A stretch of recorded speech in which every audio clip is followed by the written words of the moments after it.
The following 45 minutes will be something really interesting, I think, both for you art makers and practitioners and those of us dwelling in the social sciences, research, and so on. It's something like a second half of the lecture discussion, dialogue, conversation we had this morning between Peja and Zdravko. Thank you for that, by the way. Predrag and my name is Miloš Kovačević. I will be hosting Ivana Draksić. She's preparing her presentation. I am a philosopher and researcher at the Faculty of Philosophy at the University of Belgrade. I'm also a member of the Platform for Theory and Practice of Commons, Zajedničko, and I'm currently developing the Doughnut economic model for Serbian cities, exploring universal basic services and hosting a radio show, Commonification. It's a really nice radio show. You can find all the podcasts online. And my most recent publication is Second Order Workers, Non-Standard Employment in Serbia.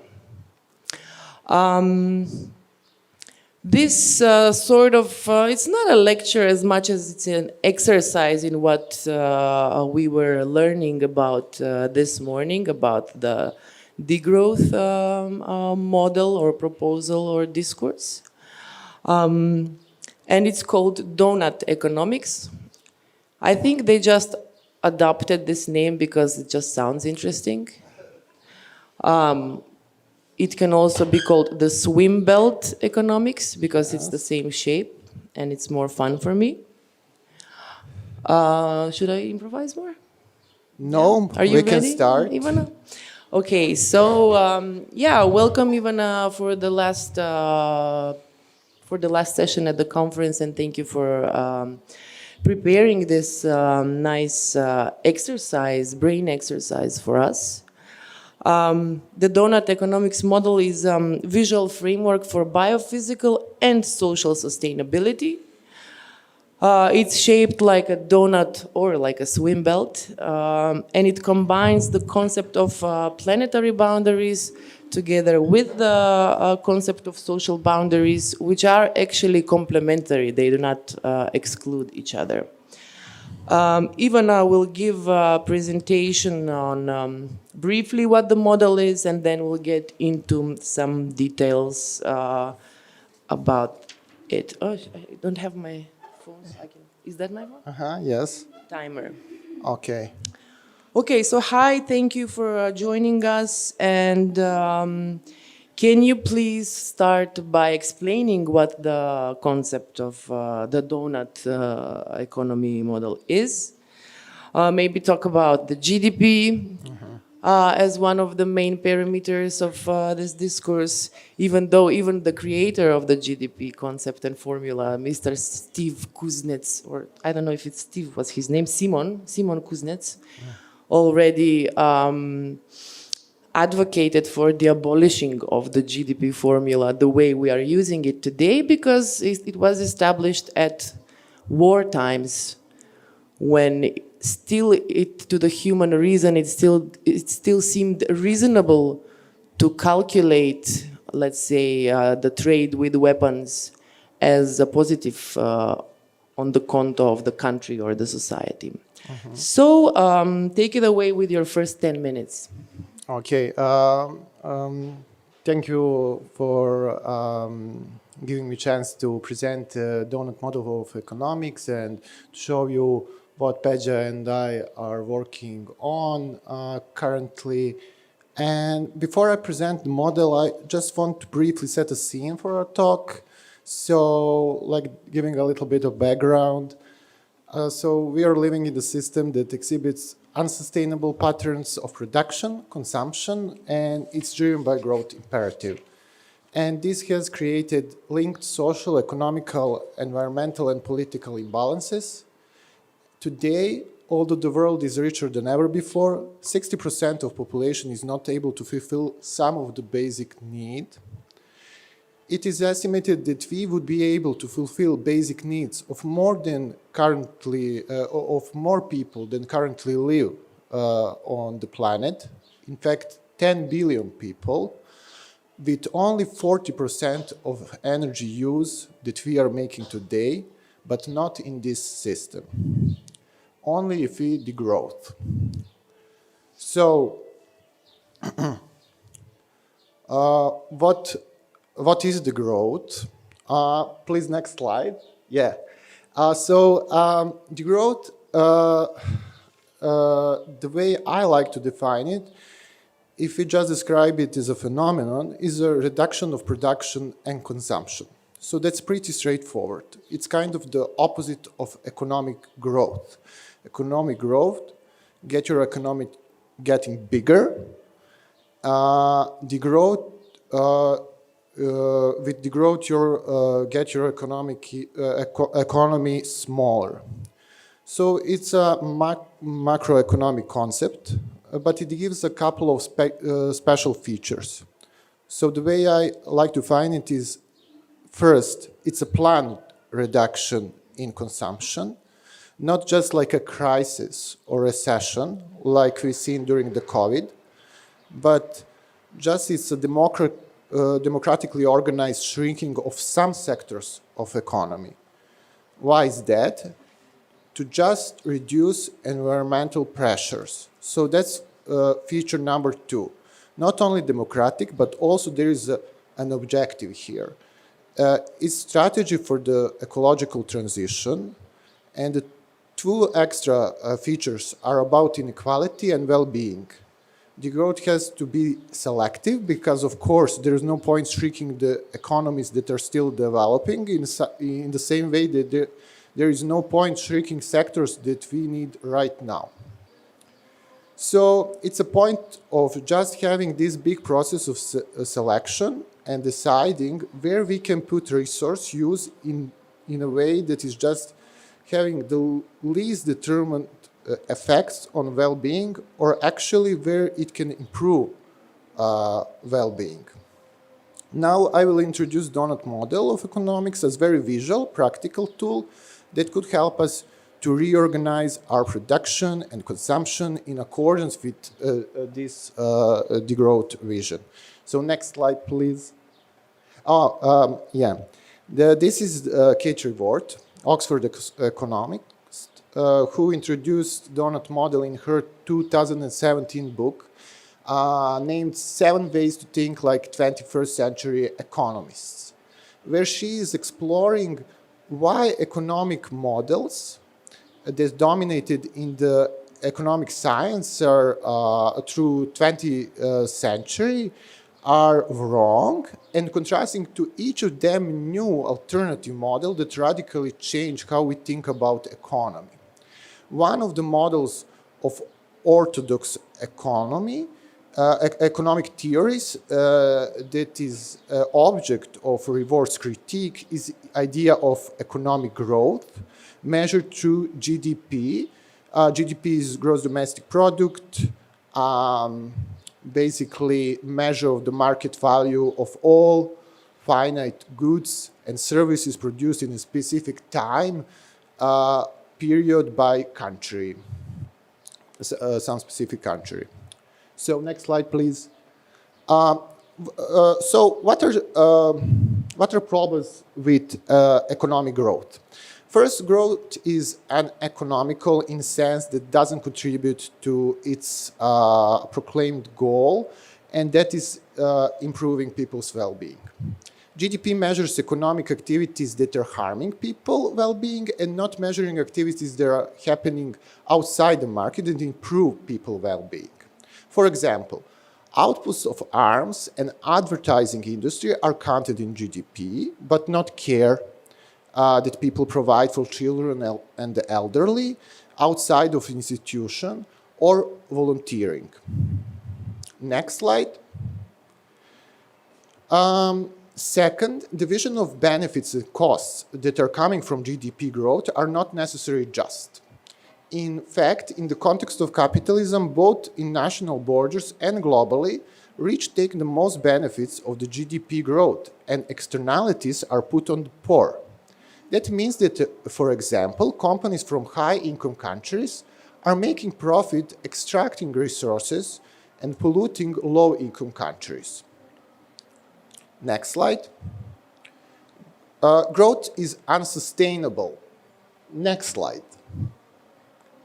Yeah, you can see economic growth goes hand in hand with growth of carbon emissions and accelerates other processes that are threatening stability of life-supporting systems of our planet.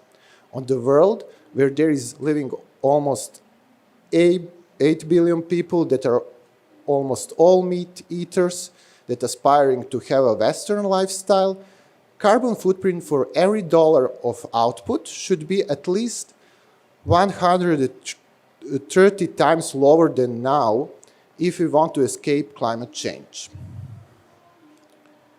Next slide.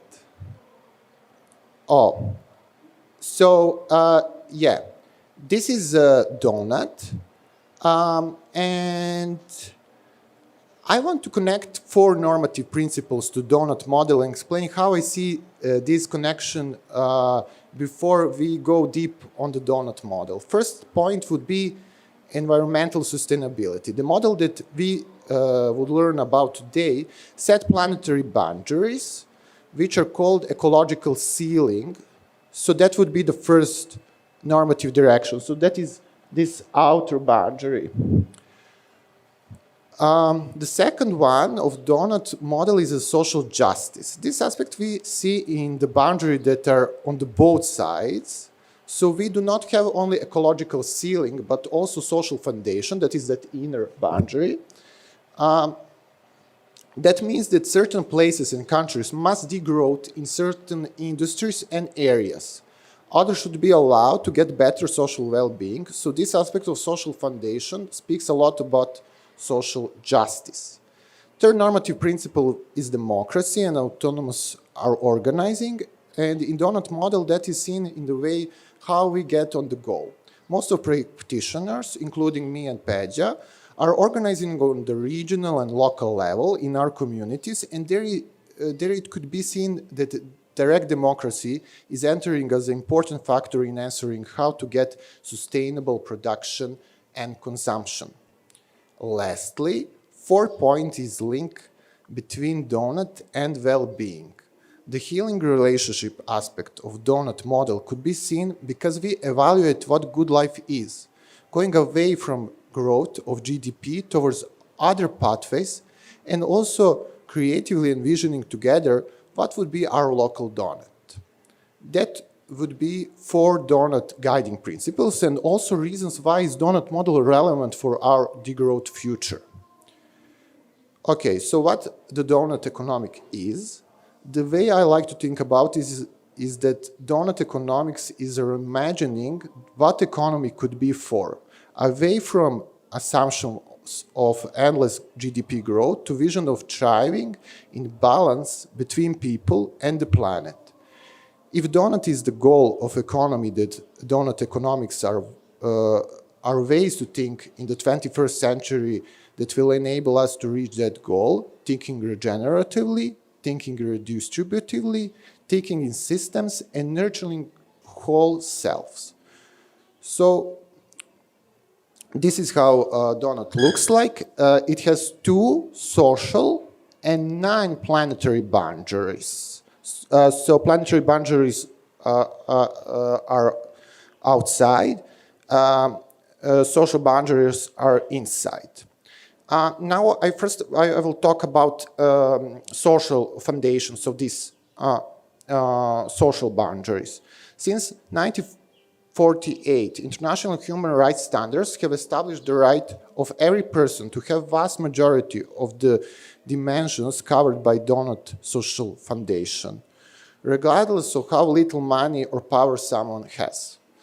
All of them are included in the 2015 United Nations Sustainable Development Goals, yes, which have been adopted by member states. So they are basically, this social foundation is derived from these sustainable UN goals. And when it comes to ecological sealing, they're identified in 2009. So there are like 9 critical processes that together enabled the Earth to sustain the Holocene.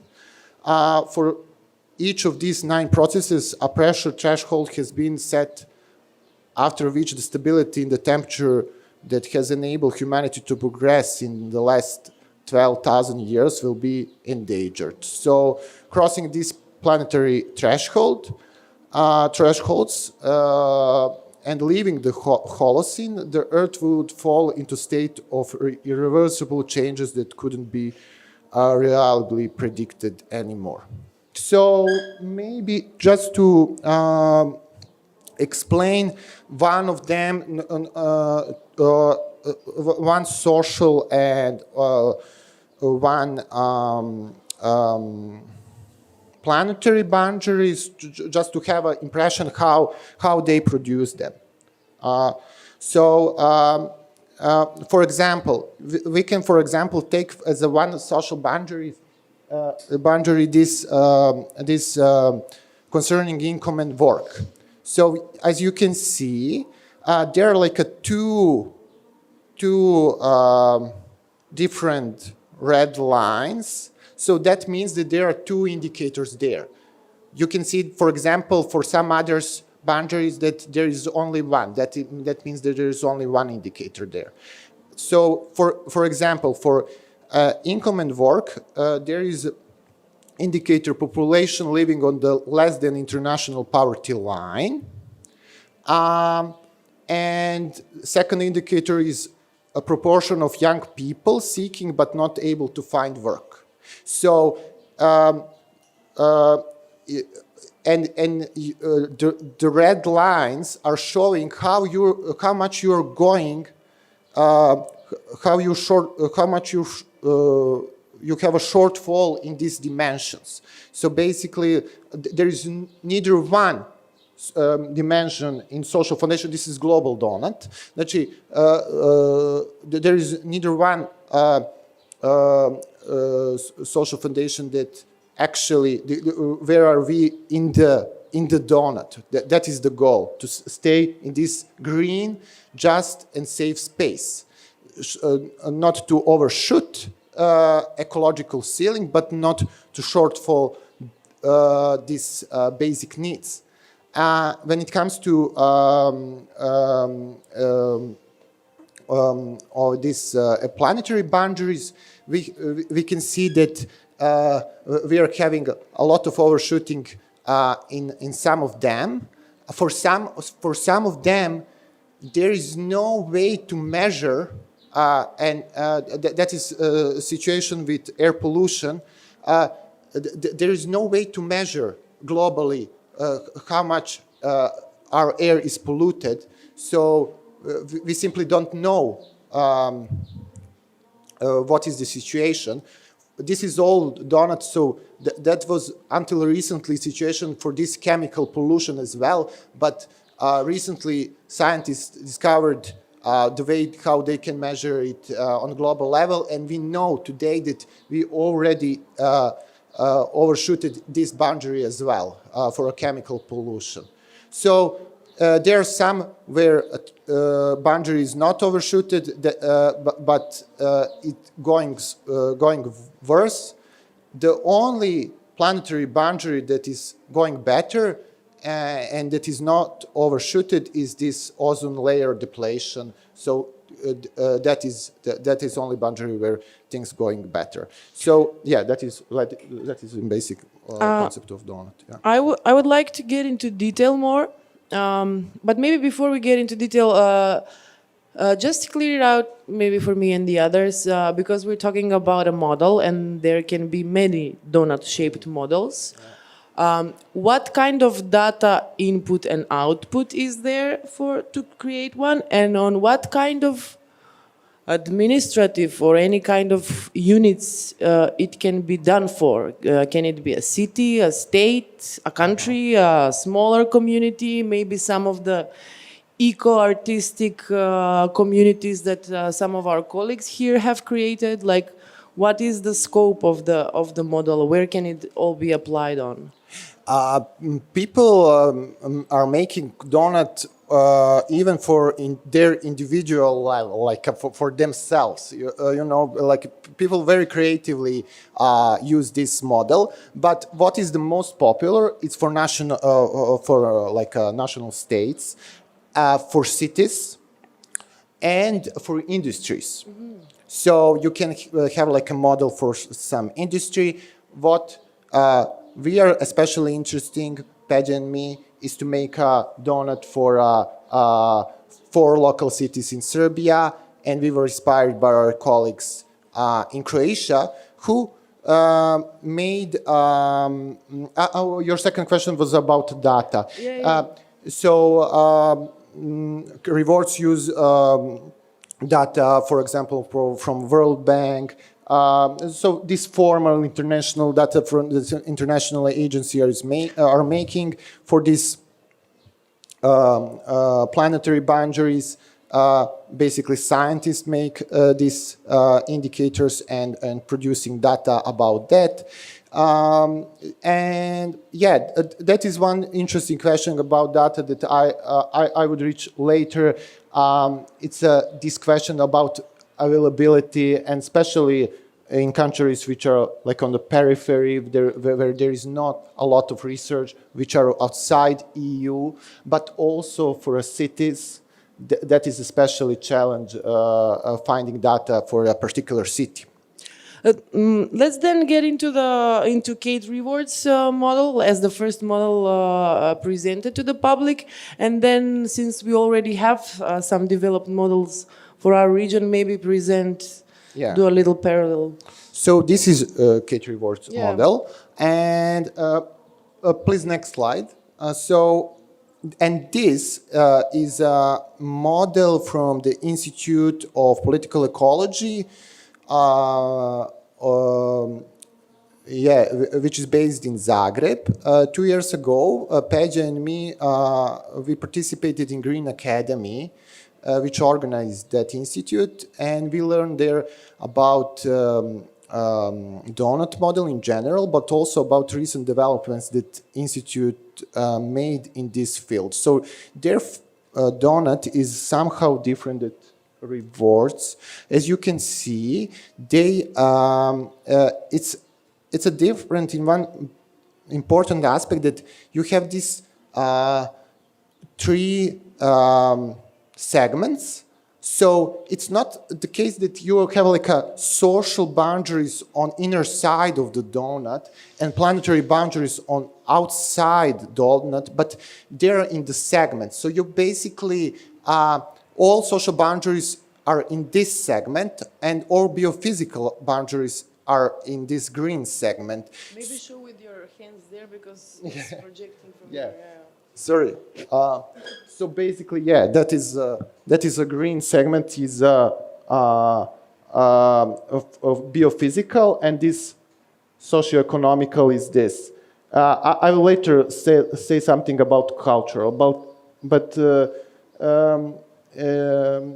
I think that is better, because that it doesn't mean that you need to pronounce indicator in the sense of shortfall necessary for example, for some socioeconomic indicator. Maybe, for example, if we talk about, for example, gender equality or equity in general, maybe we can say something like we need more gender equality. So in that sense, pronouncing and the same things can be said for a biophysical indicators. There is no need to position that everything is about overshooting. You can be on the different part of the donut, just changing formulation of the indicator, basically. And for a cultural part, as you can see, this is donut for North Macedonia. They made donuts for every country. So if you go to their website, you can see donut for your country. And for cultural part, they research a lot of attitudes of people toward the growth. But since they seem like this data produced from their specific research of their NGO, for North Macedonia there is none, because probably they didn't do that in North Macedonia.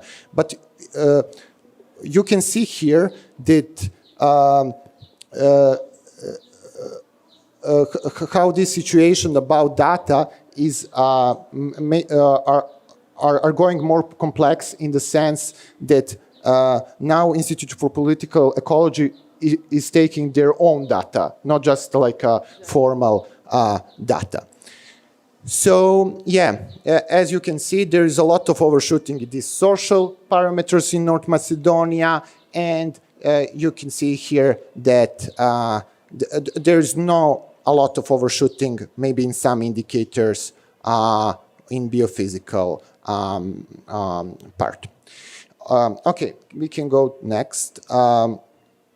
And just, I put these two donuts just to make a comparison. For example, GDP of USA is at least 6 times bigger than GDP of Cuba, but you can see how different their donuts are. So you have like a donut to Cuba that looks much better, so which a lot less overshooting and shortfall. Sorry to interrupt you. Maybe just briefly specify what does the ideal donut look like? Like to not have the in terms of colors and in terms of these sectors. So like what would be the most balanced situation? Ideal donut would be totally without any red. So everything would be in this green part. So like that would be ideal donut. And most the unideal donut would be all in these reds, in inner part and outer part as well. So you can see how using different indicators of well-being can tell us something totally different. Using GDP, people in USA living 6 times better than people in Cuba. But using the donut, you can see that maybe the situation is not like that. Next slide, please. So what was especially interesting for us is that they not only made donut for every country based on this model, but also with some adjustment for 4 cities in Croatia: Zagreb, Zadar, Gospić, and Slavonski Brod. So their model is different from rewards in the way I mentioned. And this, so like, so this is donut for a city. They're having like 3 teams, team areas in up to 18 indicators in this local donut. Oh. And inspired by this, we decided to make a donut for Serbian cities. So I would now present you in the table what we thought that, that we would like to do to be a measure, and I'm really interested what you have to say, how this all sounds to you. Do you think that is important? Do you think it could be better? So let's go through these indicators that we developed for Serbia. Next slide, please. So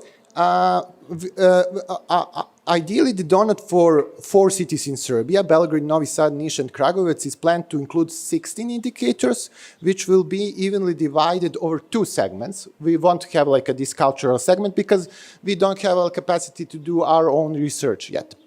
So it will be just a biophysical and sociocultural segment, and yeah, so these are our 8 biophysical dimensions. So we will have a land conversion. An indicator would be area covered with the forest compared to total city area. As you can see, we didn't develop a boundary yet for that. That is work that we that we need to do in near future. Green areas is the second dimension, and the indicator for that would be green areas compared to total city area. Agricultural areas cultivated in sustainable way. This would for this would be very challengeable to find the indicator, I think. Fourth, waste, and that is annual communal waste per capita. That is something that we took from the Institute for Political Ecology. They use the same indicator. Next is the drinking water, and that is number of households connected to water system. And we put boundary as 100% because we think like in 21st century that everybody needs to have access to water system. Sewage system, number of households connected to sewage system, also boundary is 100%. Air quality, we put as an indicator number of days with off-limits value of PM10 particles. That is problem that Belgrade has, yeah, that is a serious problem for Belgrade, and we put 0 days with this off-limits because they are very dangerous and they are really bad for human health. CO2 emissions, we put as an indicator because it's very difficult to find. It's not possible to find data for CO2 emissions for the cities. So we put difference between average air temperature in the first and the last measured decade. So boundary is this famous 1.5 degree Celsius that we shouldn't overshoot. So that is about biophysical indicators. Now we will go to the socio-cultural indicators. So you can, next slide. Yeah, this is such socio-cultural. So we have a work, and we, as an indicator, put percentage of workers earning living wage for sustainable working time. By the way, sustainable working time, according like degrowth theories, is 32 hours per week.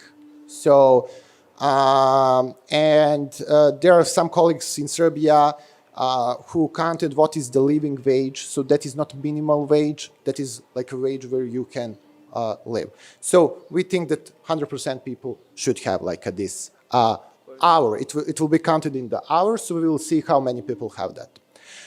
Education, percentage of population without primary education, and here is this is an interesting example. Should we like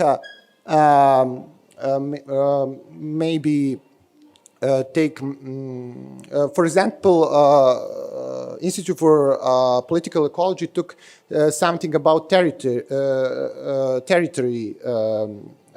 education. So how many people have this a high education. So, but I think it's more like important that we take care that nobody is at least like a primary education. So we put here like a 0%.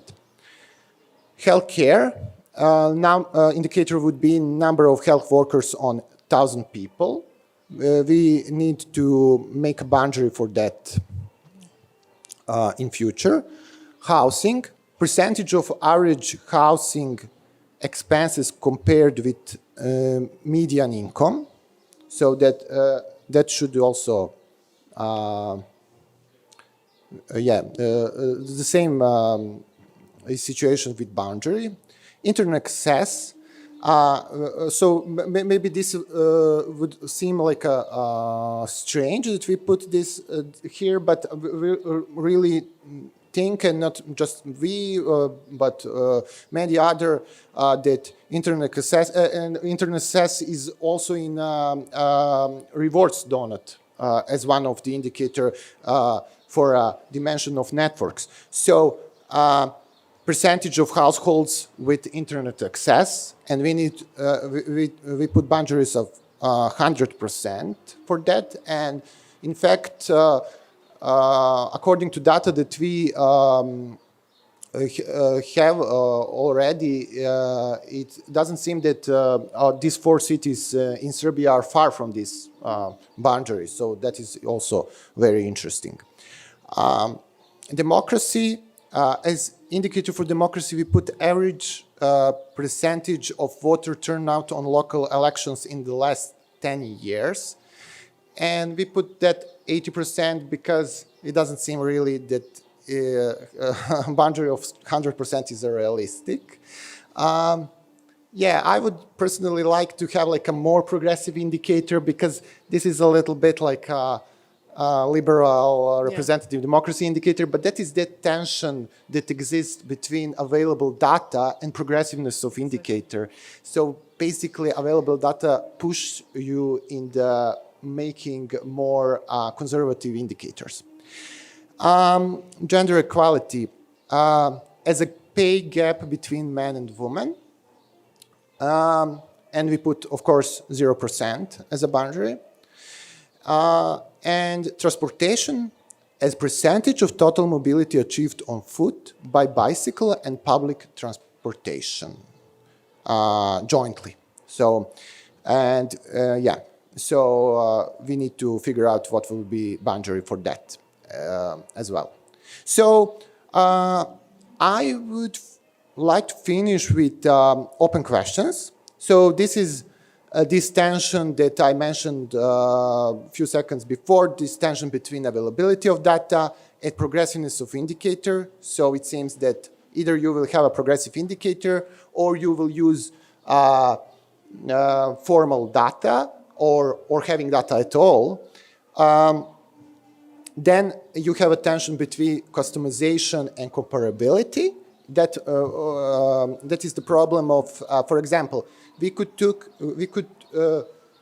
take like a donut that people from IPE, for Institute for Political Ecology, took, and had like comparable donuts with their donuts.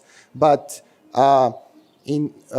then we have a problem that maybe that is not something that is relevant for Belgrade or some other city in Serbia. So you basically have this problem of, or either your donut will be customized for your needs, or it will be comparable with other donuts that other people in other countries do. And in every option is contributing to making body of knowledge bigger, but in different ways.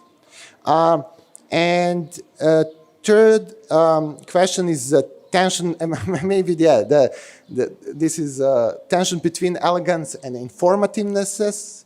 So basically, when you have something like this, it's kind of like, it's very informative, but it's not very elegant. And one thing with the popularity of GDP is that it's very elegant. You know, it's not very informative. It's actually misleading, but people likes it because it's one line, you know, and it's very clear. Like we have like a 2% growth, we have a 3% growth, and when you present this, will this be too complicated for people? So that are some questions that, some tensions that I would like to discuss with you, and also to discuss these indicators, to hear your thoughts, etc. Thank you. I will use the opportunity, since I'm a moderator, to ask the first questions. There are going to be really flash questions. One is, in the very beginning, you said that it's a very democratic and just model. Is one of the first of all, why is it such a democratic and just model? And second of all, is one of the reasons the fact that we can decide what our boundaries are, or what is the underlying democratic aspect of the donut-shaped model? Yeah, I think that that democratic aspect is exactly that people are having a chance, I think, for the first time, to say what is important for them. So this is actually part of this process. Someone can tell me no. For example, work. Can you go to these indicators? For example, I don't know. For example, yeah, yeah. Плавото.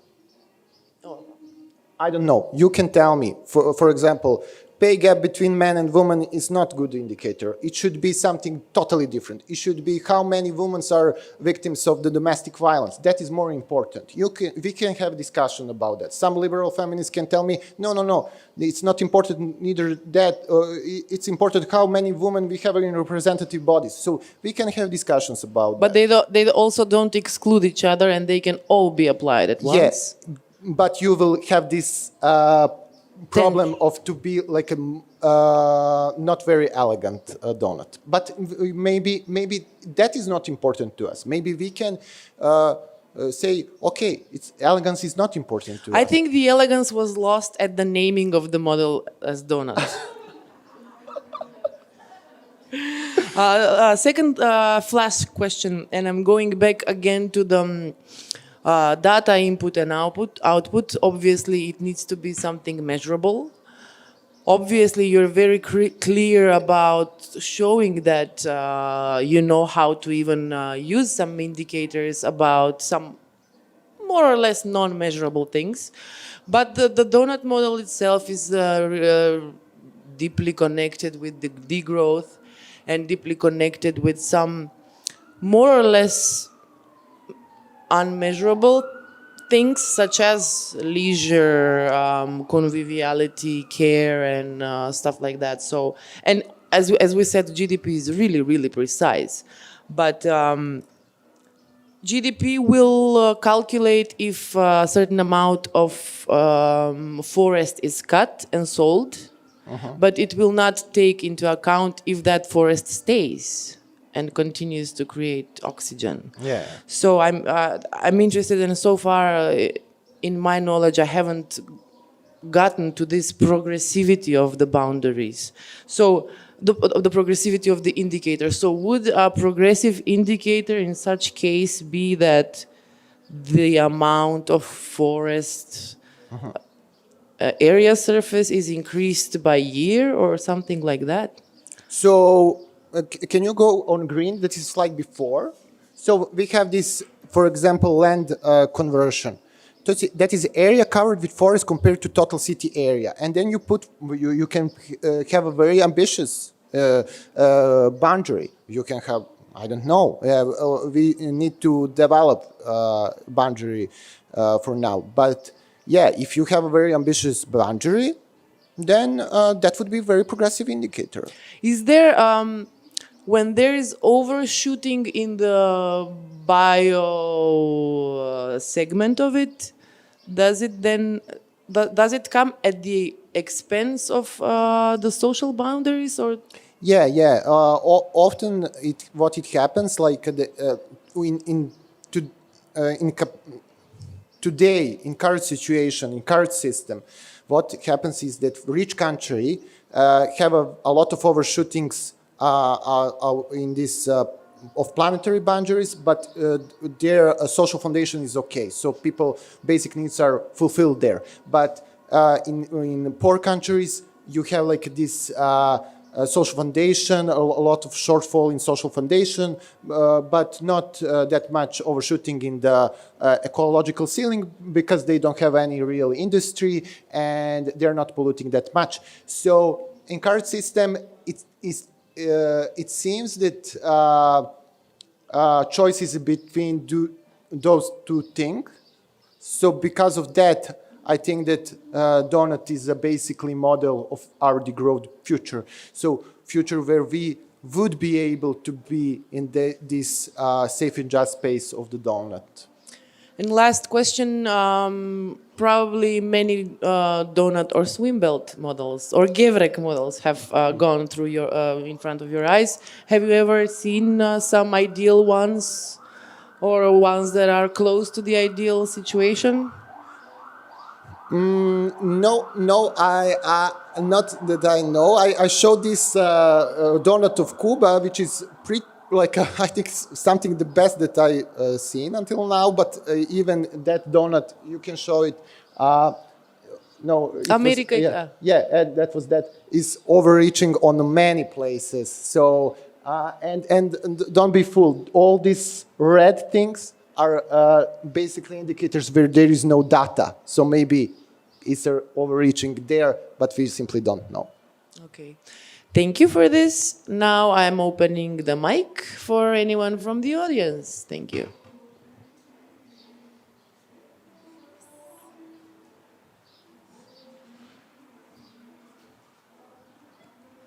Thank you. Maybe Simit model as well? That could be also. Simit doesn't have a hole in Macedonia. Oh, it doesn't? That's a pity. Anyway, thank you very much for your presentation. It's a little unfortunate you're the last presenter, which requires us to have very crystal clear mind about indicators and boundaries, etc. But I tried my best. I have a question. I was trying to imagine a perfect donut of a perfectly, perhaps like a rich country with all kinds of everything in place. But the donut,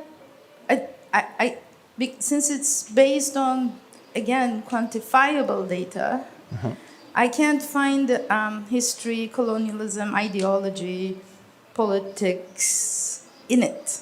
So one can say, oh, I can put it as an indicator, but how do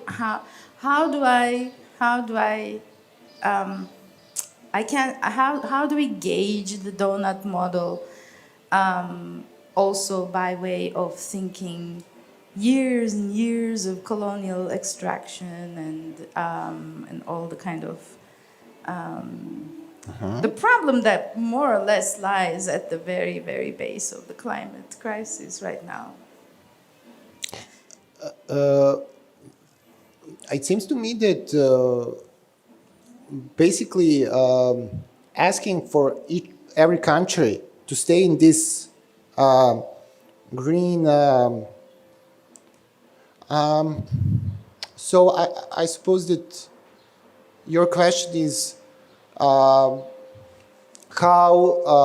countries who are not developed can improve this social foundation. No. I'm saying that like let's say UK can have a formidable donut, right? That they work on it, the social foundation is good, and then the land is all forested, etc., but all the kind of economy or the production is basically offset in the other parts of the world. Plus, they also have like a minus of centuries of extraction of the world through colonialism, right? So I can have it can end in a perfectly good gevrek model, right? But what I'm saying that I'm seeing this as a maybe a shortcoming of it because it doesn't involve the kind of history and ideology and politics.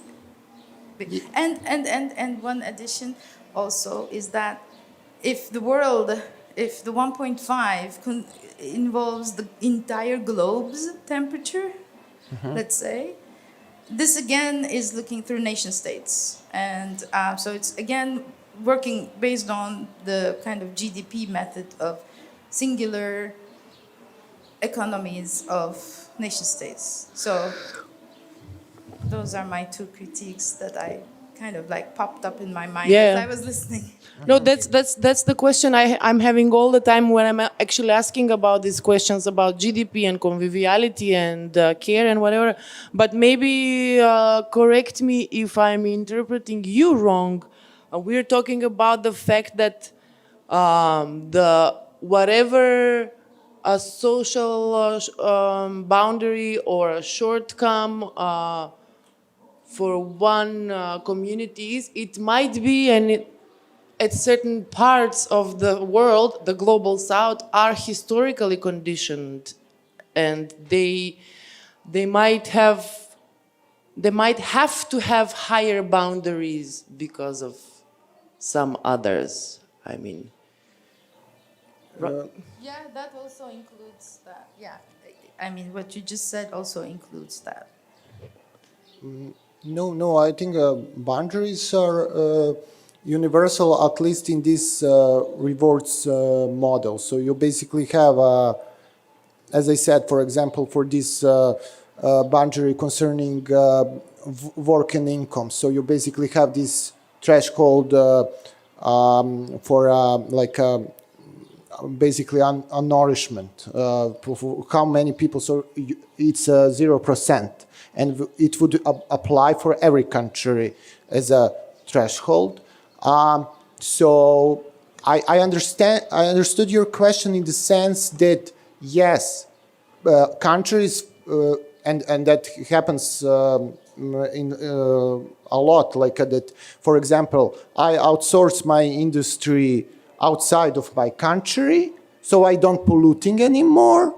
And then I of course, because I'm in capitalist center, I have this social foundation. So basically, my country is all well because the history of colonialization and because of outsourcing of my industry elsewhere. But Doughnut shows that in that sense. Doughnut can show who is privileged, and one interesting thing here that is that maybe we shouldn't put these planetary boundaries in terms of indicators pronounced in the terms of production, but consumption. And maybe if we formulate it in terms of consumption, you will have a lot of outreaching in the developed countries because they consume a lot. So yeah, that is interesting, the point. And I didn't understand this second thing about National GDP. borders. National borders. Yeah. You can Like, have a would donut you, for for instance, can you like analyze through this historical perspective? Would you maybe like link the donuts of Britain with its colonies? And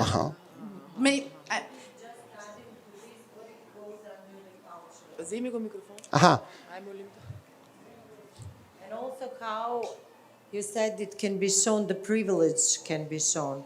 What do you mean by that? How we can see it? I mean, For example, if you have a donut which is all green, maybe conclusion from that could be, so Cuba is privileged, or?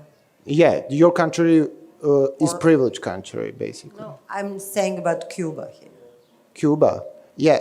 So is it Cuba privileged? No, okay. Or is it? No, that could be one interpretation. You can have like a same snapshot, but depending from historical context, interpret that snapshot, donut snapshot, in different ways. So it's open to interpretation. Yeah, of course. Okay. And the second question was about the cultural, what goes there, because I saw about socioeconomic indicators and biophysical, but I didn't understand. Maybe I would have put, or I would have think about these colonial aspects under the cultural, maybe.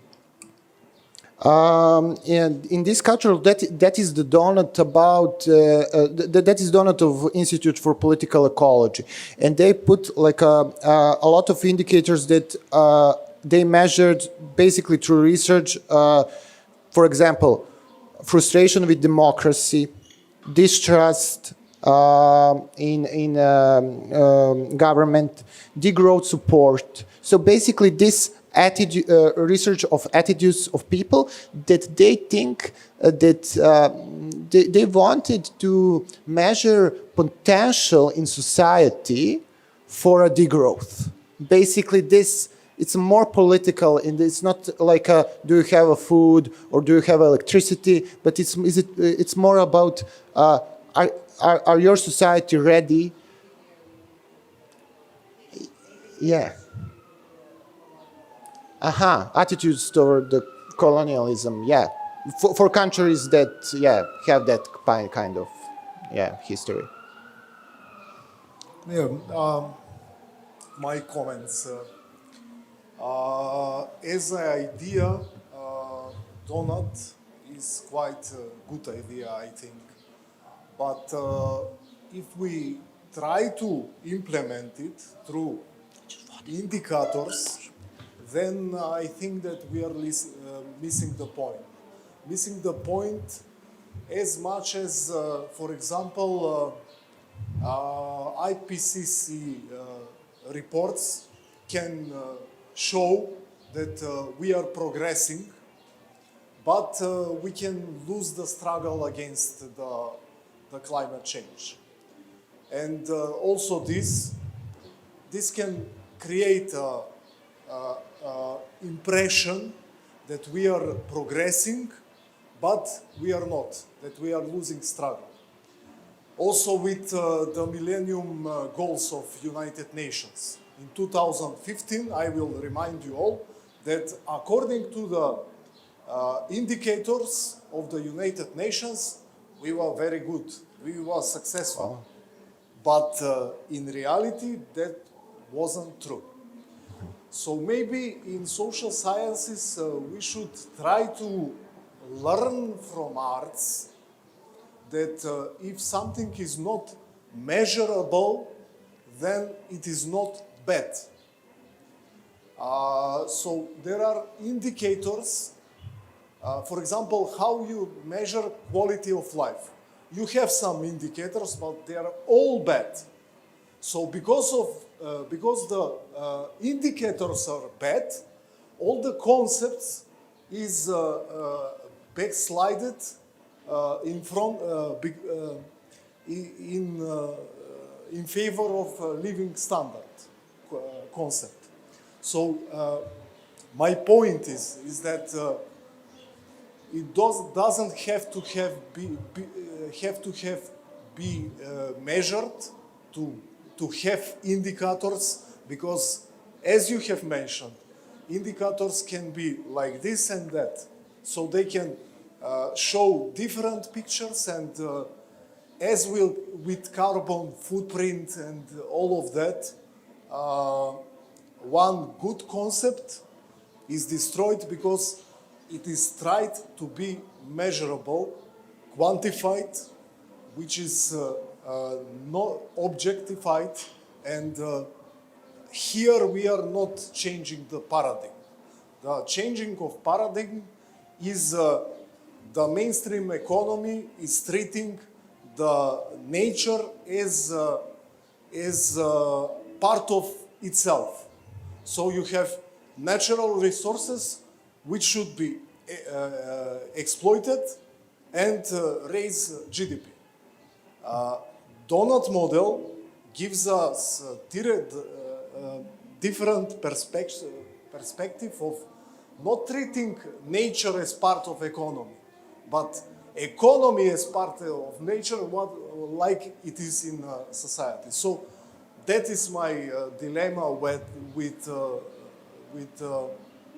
this trying to go into measuring things and destroying idea of good idea of maybe with bad name. Really nice intervention, thank you. Well, I think that if we want to change things, we must measure it. That is kind of like a scientific, I don't know, achievement. We must able to measure things. If we want to change it, we must have some baseline, and we must have some goal that we proclaim, and we can have debates about the goal, and we can have debates about whether the baseline is adequately measured. But I think that this pathway towards some anti-scientific, anti-measuring, it's very dangerous. So like this attitudes against measuring things, against approaching things to things rationally. And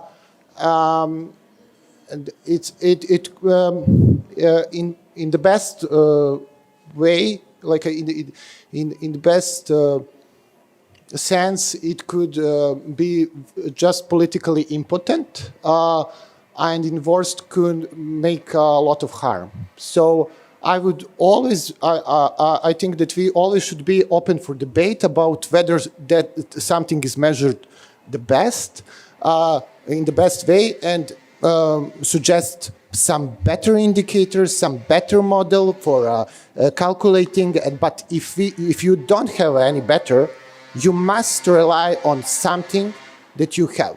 And yeah, I wouldn't go in direction where we simply reject any quantification, because of that.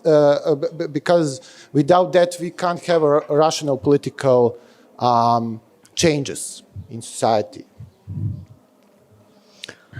Okay, okay, yeah. Just Last one. just to step in, because I also worked with Milos on Doughnut, and I wanted to say that Doughnut is just one tool. It's not golden bullet which will solve our problems. It's just a little bit better than GDP growth and showing a little bit more things. And we need to also to work on so many the different level. And I think also how to include this historical imperialism or other things. You can customize Doughnut, and some countries can have a bigger or smaller threshold for CO2 emission or some other things. There is possibility, but I wanted to tell just this is not final solution. Oh, we have something and this will solve our problems, because we know that world is much more complex than to have only one tool for solving it. Yeah, certainly. Developing countries could have like a bigger CO2 emission, and at the beginning, that is in accordance with the vision of degrowth, where we will decrease consumption and production in rich countries, basically. Like that doesn't mean that some countries, if that is necessary for their development, for reaching this social foundation, can have a bigger emission of CO2. Thank you, Peja, also for this intervention. Thank you all for the questions and the interventions. And actually, we needed to end on this light note. I thought this whole presentation was going to be this lighter note, but we have colleagues who tend to find problems in everything. Thank you for that. But no, really, the reason why I thought this could be interesting to people with different backgrounds is because of what you said in the very beginning. There are cases when people do it just for themselves and for their life, work, well-being, and then expand. And we are in this discourse of creating constellations, communities, and whatever. And maybe it would be a nice exercise, a nice tool to use to just ask questions about the boundaries and the limits, and then to get into it. So for that, I thank you, and thank you all for this final session.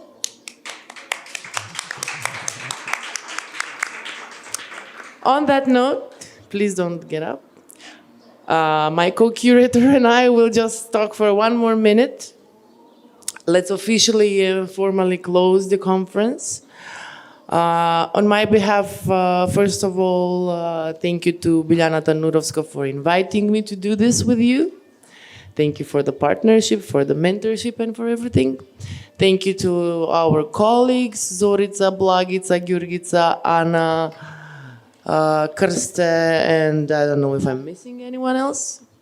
Thank you all for coming here and responding to our invitation. And this is actually our first non-local event that's taking place in live, with live presence, and I'm really, really happy for that. In the opening of the conference, I went completely off script because I wanted to say something at that time that seemed important.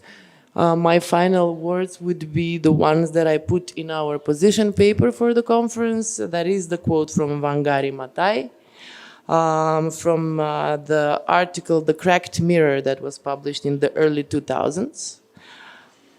You know her, she was a very well-established Kenyan environmental, social and political operator, activist.